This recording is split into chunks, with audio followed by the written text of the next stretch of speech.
Excuse me, nakikilala niyo ba yung pasyenteng ito? Hindi po, ma'am. Hindi.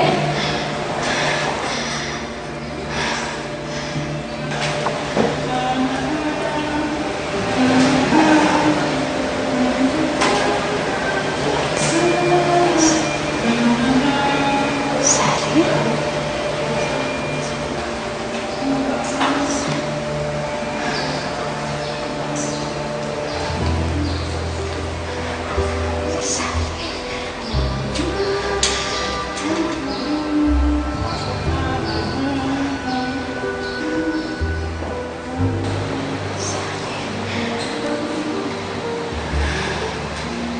Hanggat sa isang araw,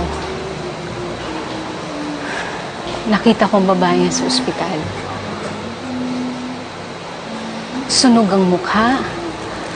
Maraming natamong sugat sa buong katawan. Alam kong hindi siya si Sally. Nalaman ko na lang na burado ang alaala niya. Ilang araw na siyang andito, hindi namin ma-discharge kasi walang pupuntahan. Hindi niya kasi maalala yung pamilya niya. Habang walang pamilyang kukupup sa kanya, doon na lang muna sa DSWD Center. Excuse me po. Ako po yung kaibigan niya. Pwede pong ako ang kumukup sa kanya. Sige, ayusin ko yung record.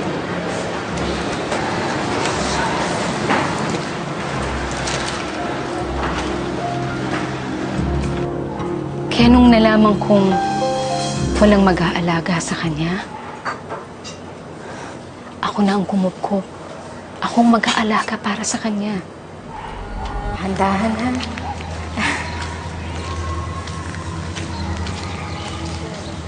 Kaya mo pa?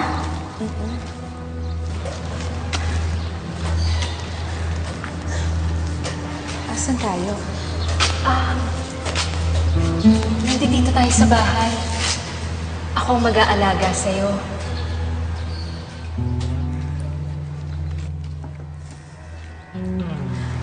Mulong! Mulong! Pero nung inuwi ko siya dito sa bahay, Nay! Ko na ba yan? Sabi ko na nga ba, Nay? Babalik ka! Babalikan mo ko! ang saya-saya ni Mulong. Siya ba yung anak ko?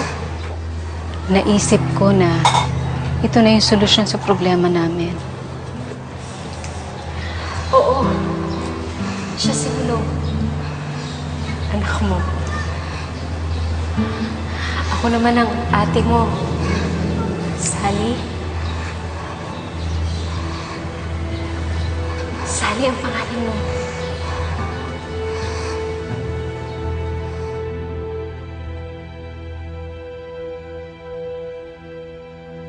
Itinuro ko sa kanya ang buong pagkatao ni Sally. Ang mga tao sa buhay namin. Burado man ang memorya ng babaeng yan, binigyan ko siya ng bagong alaala.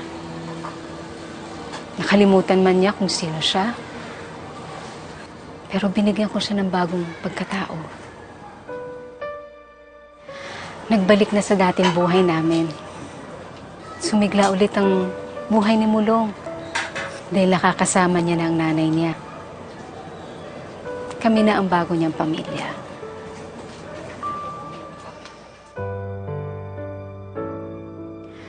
At ngayon, meron na akong kaagapay, lalo na sa kalagayan ko.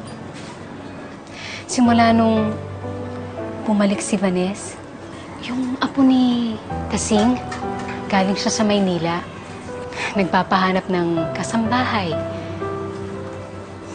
Nagpresenta si Sally.